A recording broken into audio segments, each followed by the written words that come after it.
Assalamualaikum warahmatullahi wabarakatuh. Baiklah, di sini kami kelompok 8 akan menjelaskan tentang suku bunga sebagai salah satu instrumen ekonomi.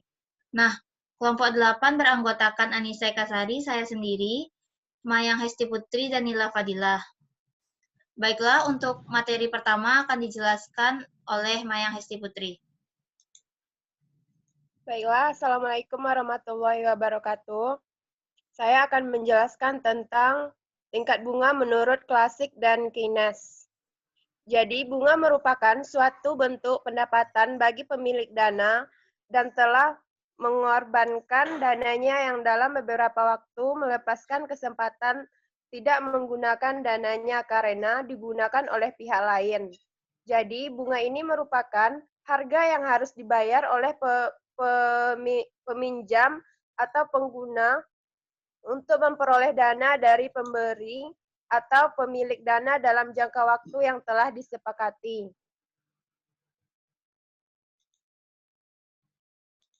Selanjutnya ada teori klasik. Jadi teori klasik ini menjelaskan kebutuhan tabungan atau saving dan kebutuhan investasi sebagai penentu dari tingkat bunga yang berlaku. Jadi menurut teori ini, tingkat bunga ditentukan oleh dua faktor, yaitu yang pertama permintaan atau demand, dan yang kedua penawaran atau supply atas modal kapital.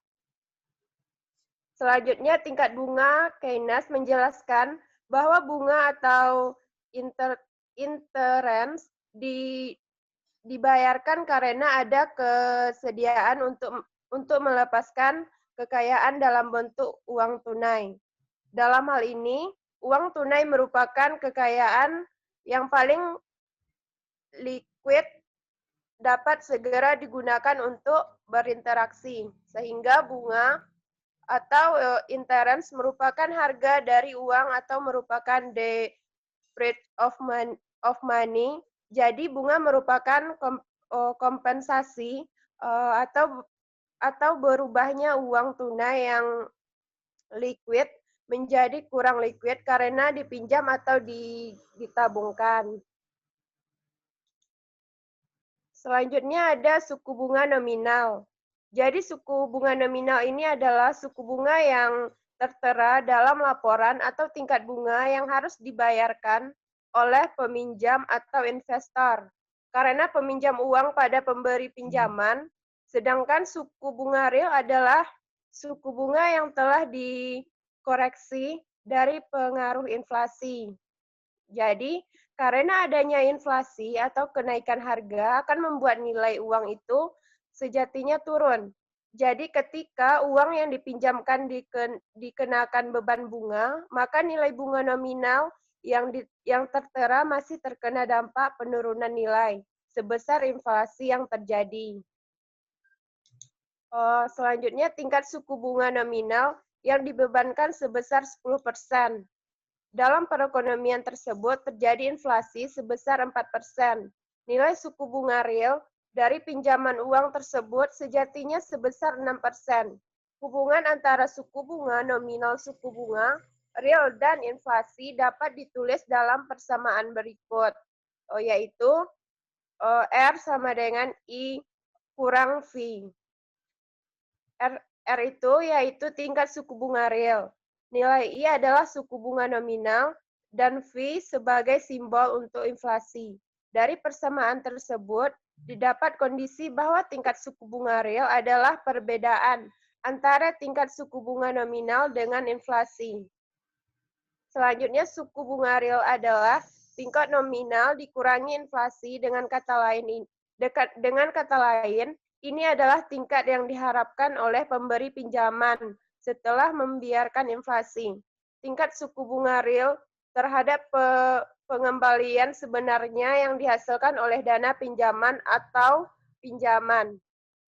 Jadi suku bunga real sama dengan suku bunga nominal kurang laju inflasi. Selanjutnya, asumsi bahwa 5 produk bisa dibeli seharga 1,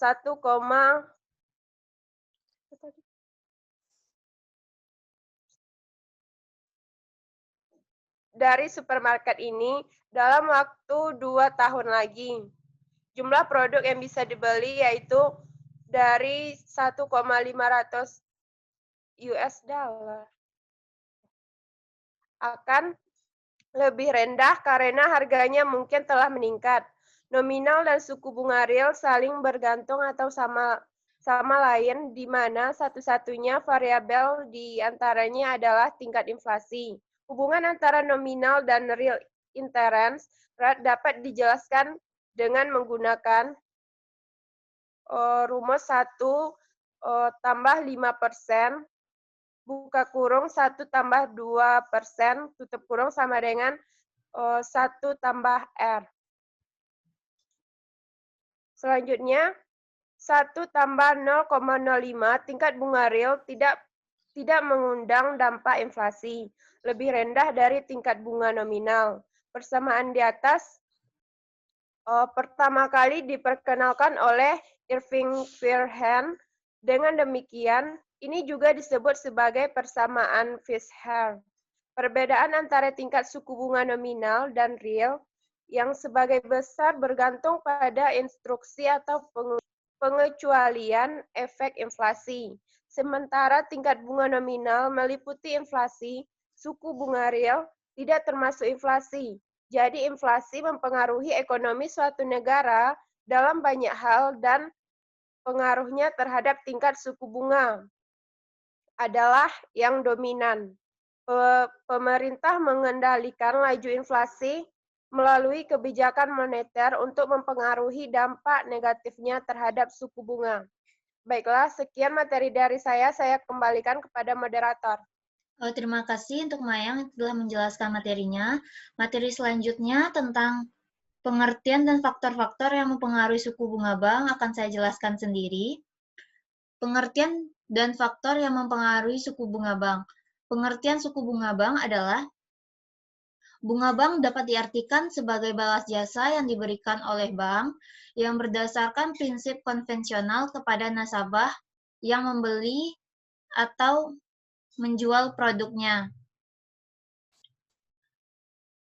Bunga juga dapat diartikan sebagai harga yang harus dibayarkan kepada nasabah yang memiliki simpanan dengan harus dibayarkan oleh nasabah kepada bank, nasabah yang memperoleh pinjaman. Nah, di sini ada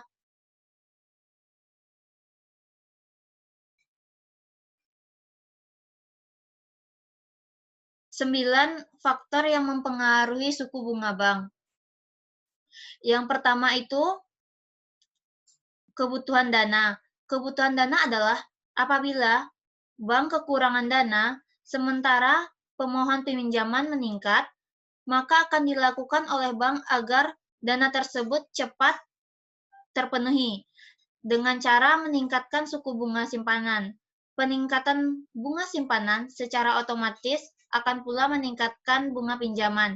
Namun, apabila dana yang ada pada simpanan banyak, sementara pemohonan simpanan sedikit, maka bunga simpanan akan turun. Yang kedua adalah persaingan. Maksudnya adalah dalam memperebutkan dana simpanan, maka di samping faktor promosi, yang paling utama pihak perbankan harus memperhatikan pesaing. Dalam arti untuk bunga simpanan rata-rata 16%, maka membutuhkan dana cepat sebaiknya bunga simpanan kita naikkan atas bunga pesaing, misalnya 16%, namun untuk bunga pinjaman sebaiknya berada di bawah bunga pesaing. Yang ketiga, kebijakan pemerintah. Dalam arti baik, bunga simpanan maupun bunga pinjaman, kita tidak boleh melebihi harga yang sudah ditetapkan oleh pemerintah. Jadi, kebijakan pemerintah juga menjadi faktor penting dalam mempengaruhi suku bunga. Yang keempat, target laba yang diinginkan. Target laba yang diinginkan adalah sesuai dengan target laba yang diinginkan. Jika laba diinginkan besar, maka bunga pinjaman ikut besar. Demikian pula sebaliknya. Selanjutnya, jangka waktu. Jangka waktu adalah semakin panjang jangka pinjaman akan semakin tinggi bunganya. Hal ini disebabkan oleh besarnya kemungkinan risiko di masa yang akan datang. Demikian pula sebaliknya, jika pinjaman berjangka waktu pendek, maka bunganya relatif rendah. Yang keenam, kualitas penjamin. Semakin liquid jaminan yang diberikan, semakin rendah bunga kredit yang dibebankan. Demikian pula sebaliknya. Sebagai contoh, jika jaminan sertifikat deposito berbeda dengan jaminan sertifikat tanah. Alasan utamanya perbedaan ini adalah dalam hal pencairan jaminan, apabila kredit yang diberikan bermasalah, bagi jaminan yang liquid seperti sertifikat deposito atau rekening giro, yang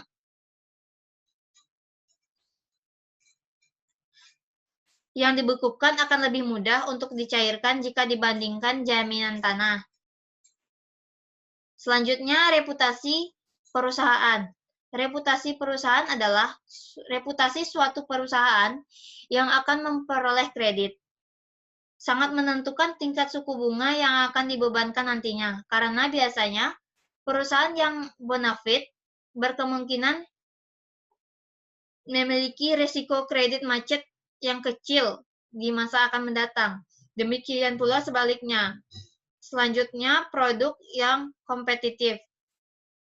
Maksudnya adalah produk yang dibiayai tersebut laku di pasaran. Untuk produk yang kompetitif, bunganya diberikan relatif rendah jika dibandingkan dengan produk yang kurang kompetitif.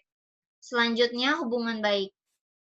Biasanya bank menggolongkan antara nasabah utama, primer, dengan nasabah biasa, sekunder. Penggolongan ini didasarkan pada keaktifan serta loyalitas nasabah yang bersangkutan terhadap bank. Nasabah utama biasanya mempunyai hubungan yang baik dengan pihak bank sehingga dalam penentuan suku bunga pun berbeda dengan nasabah biasa. Nah, yang terakhir, jaminan pihak ketiga. Dalam hal ini, pihak yang memberikan jaminan kepada penerima kredit, biasanya jika pihak yang memberikan jaminan bonafit, baik dari segi kemampuan membayar, nama baik maupun loyalitas terhadap bank, maka bunga yang dibebankan pun berbeda.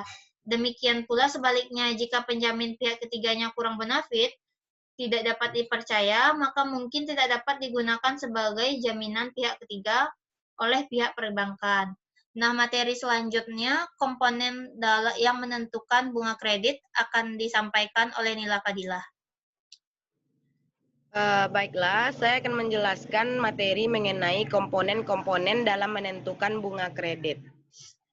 Menurut Kasmir, yaitu ada 5 komponen dalam menentukan bunga kredit. Yang pertama yaitu total biaya dana. Merupakan total bunga yang dikeluarkan oleh bank untuk memperoleh dana simpanan, baik dalam bentuk simpanan giro, tabungan, maupun deposito. Total biaya dana tergantung dari seberapa besar bunga yang ditetapkan untuk memperoleh dana yang diinginkan. Semakin besar bunga yang dibebankan terhadap bunga simpanan, semakin tinggi pula biaya dananya, demikian pula sebaliknya. Kemudian yang kedua yaitu biaya operasi. Dalam melakukan setiap kegiatan bank membutuhkan berbagai sarana dan prasarana, baik berupa manusia maupun alat. Penggunaan sarana dan prasarana ini memerlukan sejumlah biaya yang harus ditanggung bank sebagai biaya operasi. Biaya operasi merupakan biaya yang dikeluarkan oleh bank dalam melaksanakan operasinya. Biaya ini terdiri dari biaya gaji, biaya administrasi, biaya pemeliharaan, dan biaya-biaya lainnya.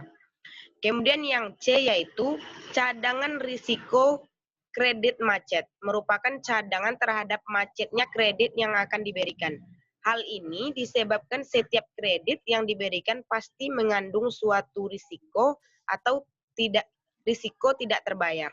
Oleh karena itu, pihak bank perlu mencadangkan sebagai sikap bersiaga menghadapinya dengan cara membebankan sejumlah persentase tertentu terhadap kredit yang disalurkan.